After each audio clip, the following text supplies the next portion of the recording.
station covering all of the DMV. This is DC News Now. A D.C. school teacher invokes George Floyd's name as he's being tased by Los Angeles police before dying from cardiac arrest. What we know in the case of Keenan Anderson after police released body camera video. And later, transit workers on strike in Loudoun County will hear from the men and women on the picket line.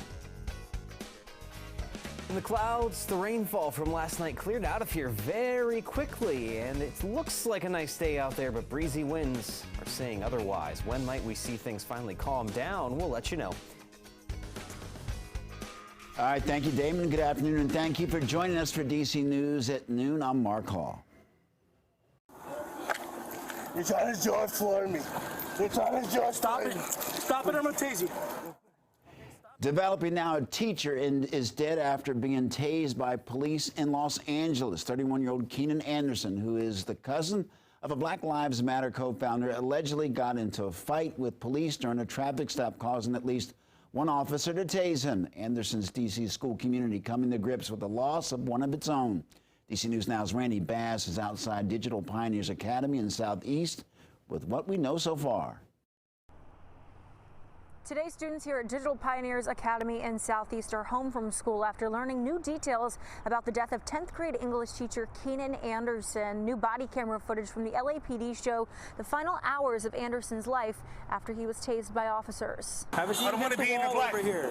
Police tried to get Anderson onto the ground after officers say he got into a car crash. LAPD called his behavior erratic, and once he sat down, more officers arrived, and that's when he tried to get away again. When he wouldn't stay still, officers tased him multiple times. Several hours later, he went into cardiac arrest at a hospital and died.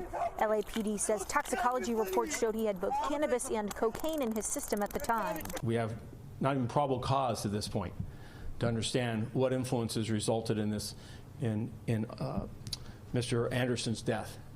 We do know that the police were involved, and we grappled with him and wrestled with him, and a taser was involved. Family members and activists here in D.C. and across the country in L.A. are speaking out in the wake of Anderson's death, saying the repeated shocks were an excessive use of force. Is it really any wonder that after 7 times of being shocked with a taser, Mr. Anderson's heart does not withstand that trauma? This morning, his school community remembering him in a statement and sharing photos of him working with students. Digital Pioneers Academy saying, in part, our community is grieving, but we are also angry that once again, a known, loved, and respected member of our community is no longer with us, angry that another talented, beautiful black soul is gone too soon. In that same statement, the school system also saying it lost both a 14-year-old and 15-year-old students to gun violence earlier this year. We've also learned BLM of Los Angeles is planning a vigil in Anderson's honor over the weekend. In Southeast, I'm Randy Bass, DC News Now. All right, thanks to Randy. Developing now, Newport News Public Schools revealed new information after a 6-year-old boy shot a teacher just nearly a week ago. And according to our sister station, Wavy, officials say that at least one administrator knew that the student may have had a weapon on him hours before the shooting happened. The superintendent of schools shared that there was a report that the boy might have had a weapon when he got into the school Friday morning. His backpack, we are told, was searched, but nothing was found.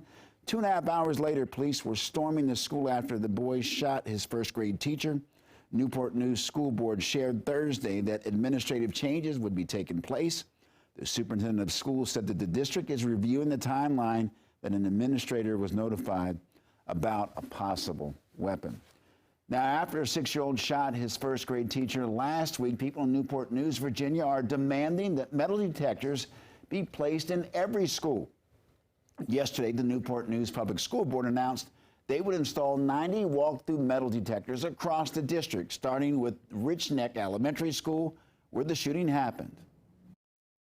Metal detectors are going to start at Rich Neck so that we can get those students in the building.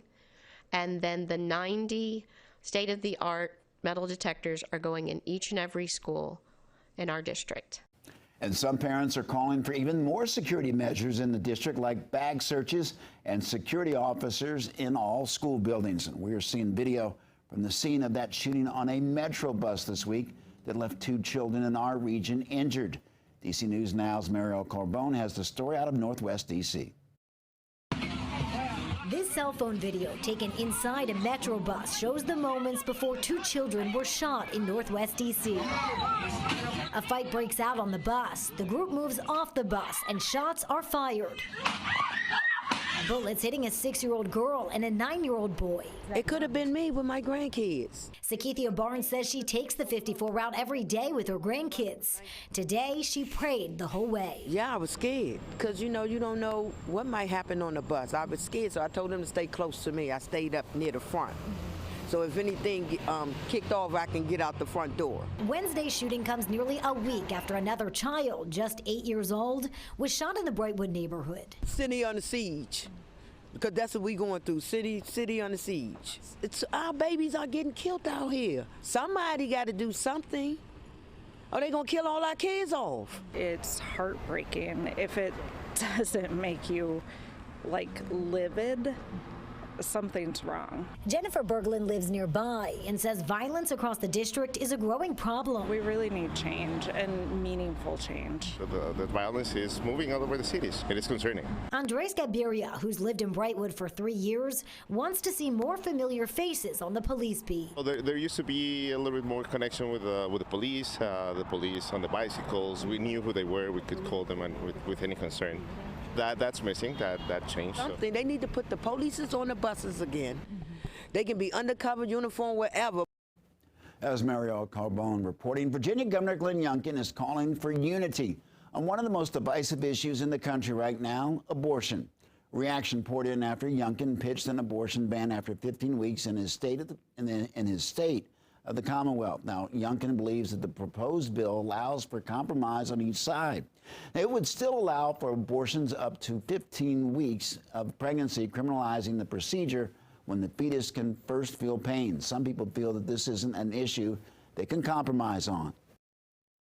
What this bill would actually do is create a situation that is very dangerous for someone who may be already going through an already heartbreaking situation. Political scientist Stephen Farnsworth says any abortion legislation is unlikely to pass in an election year that will see large-scale turnover in the Commonwealth. Like any governor of Virginia, they can only serve one consecutive term. They're thinking about what might come next. And a very vigorous partisan campaign message can be useful going forward for the governor. All 100 delegate seats and all 40 Senate seats will also be up for election this year. Well, more than 100 workers for Loudoun County Transit are on strike demanding better wages and better benefits. Public transportation company Keolis has been contracted to operate Loudoun Transit since April 2021. The transit union met with the company Wednesday and Thursday, but union members say the offers were not met and the company was not willing to negotiate. Bus drivers are asking for more support from the company. We love getting our people to their works, bringing them safely back. That's something we take pride in. And the fact that this company is not helping us get that done is upsetting to us. Well, the company says they increased wages by up to 30% last June and that the benefits are similar or better than other transit agencies. A deadline is fast approaching for tenants in Montgomery County. Renters have until midnight tonight to apply for the 4th phase of the county's COVID rent relief program. The program offers financial help to people who took a financial hit as a direct result of the pandemic. Now, since its launch, almost 12,000 households have received help. New legislation could provide residents with tax relief in Montgomery County. The proposal would let the county cut taxes for families with low and moderate income. This would raise the statutory tax to 3.7%. It puts money in their pockets, as I mentioned, increases their spending power.